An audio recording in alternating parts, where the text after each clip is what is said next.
पूजा सतीश कोमणे, मी सातारची आहे. माझा म्हणजे पहिला स्वभाव असा होता की मी एकदम शांत आणि माझं असं तर डोक्यात नकारात्मक विचार म्हणजे सकारात्मक कधी नसायचे. मी अकॅडमीत असं सुद्धा आहे ना, म्हणजे पोरांशी बोलणं नाही काय नाही. म्हणजे आम्हाला असं म्हणजे रनिंग वगैरे असायचं ना, तर मी सरांना सांगायचे की सर पोरांना तिकडं बघायला त्यावेळेसच मी पडेन. म्हणजे कधी तिकडंच नसायचं पोरांचे, म्हणजे एवढी घाबरायची ना. म्हणजे निवडलं तर आहे, पोलीस भरती तर व्हायचंय, पण आता पोरं असल्यावर कसं पडणार ना. आता आपल्यासाठी पोरांना नाही ना हे करत, म्हणजे घरी जाऊन म्हणजे त्यांना असं सांगता येत नाही ना. सगळे मुलं आले ना, आम्ही एकदम असं बाहेर आलो, कधी सवय नाही असं एकदम साधं राहायचं. आणि पोरं आली की मी असं झाडा मागे लपून बसायचे. सर म्हणायचं खाऊन असं नसतं, कधी तर तुम्हाला सामोरे जावं लागणार आहे.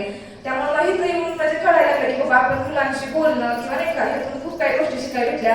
आणि पहिली गोष्ट म्हणजे मला स्वयंपाक येतो, पण मी फक्त माझी एकटी पुरतीच करायची. म्हणजे ती सवयच होती की एकटे पुरतं करून जाणे एवढ्याच समज होतं. त्यामुळे जास्त ज्ञानात पण भर पडली. जे मी करत होती ना ते इथं येऊन करायला शिकले, पहिली गोष्ट.